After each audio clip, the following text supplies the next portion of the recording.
One of the reasons that I make these videos is because I read the news every day. It's something that I personally enjoy.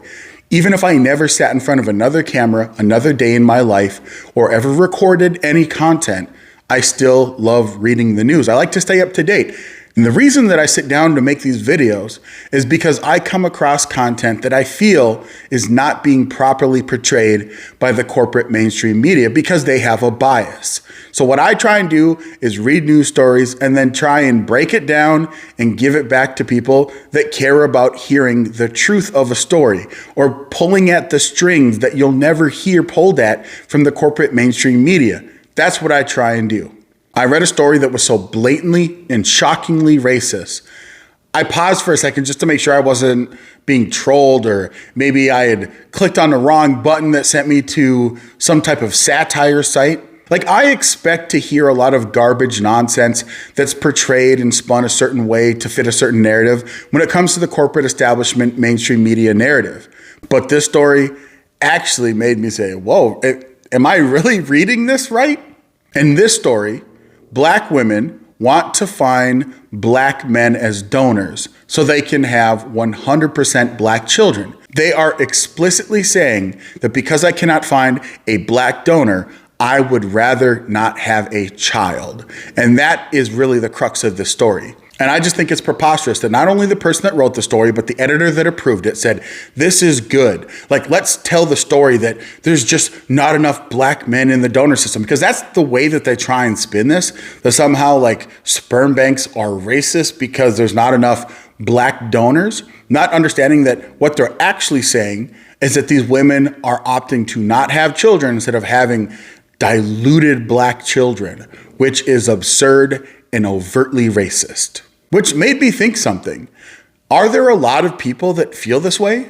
Like, and I'm not saying from a sperm bank donor perspective, I'm saying that truly feel like they would rather either stay single or not have children or not get married if they can't find someone that's their exact same race or ethnicity. Now, I'm not trying to say that people don't have preferences. There's some people that like to date people with red hair or blonde hair or blue eyes, or maybe you want to date someone that's the same ethnicity as you. Like, there might be certain, again, qualities that are important to you. Preferences, everyone has preferences, everyone has prejudices. But if you say, I refuse to do this based solely off of someone's immutable characteristics along race or ethnicity, I think that is a bad thing. Now, maybe I'm crazy here. Maybe because I am the product of a biracial, binational, bi-ethnic relationship that I feel different. But if I had parents that had the same beliefs that are espoused and expressed in this story, I wouldn't exist. And it made me think, so I did a little bit of digging. Do you know that in the United States, the race and ethnicity of most of the people that adopt children are white people? Now, that's not a shocker because, of course, white people comprise and compose the majority of people in this country. So let's apply this same idea that if you're a white person and you want to adopt a child, you're only going to adopt white children. And if you're a Black person, you're only going to adopt a Black child.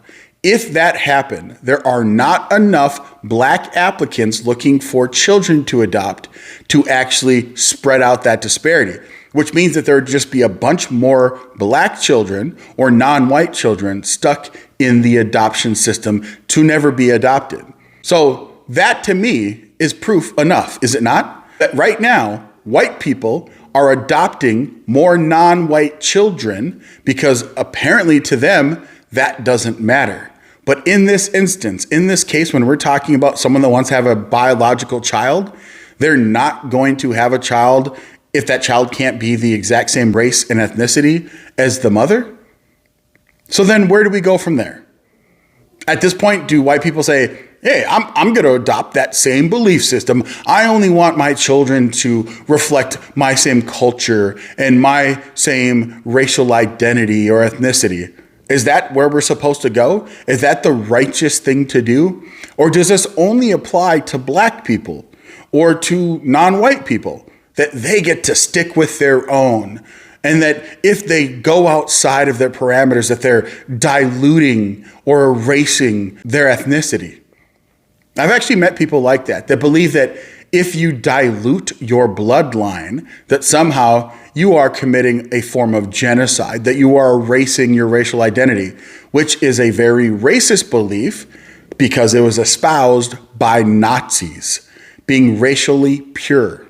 That is an insane idea. The person that wrote this story and the news editors that approved this story to go out clearly don't think it's a racist story. Because there is a percentage of people in this country that believe that if you interchange or swap out the race in one context, the exact same story, but simply switching out the characteristics, the immutable characteristics of certain people in the story will make it racist. Anybody watching this video, drop a comment. Do you think that if the race would have been reversed, or at least it would have been white women looking for white children and there's not enough donors, do you think, and they say specifically like, I don't want to mix my race and ethnicity with one that doesn't reflect my own. Do you think that story would have received any backlash? If you like this video or you like my other content, please make sure to subscribe, like, and even drop a comment of why you like this video. The only way that my channel is going to grow is if people actually share it. The algorithm loves that. So please do that. Till next time, I'm AK Kamara.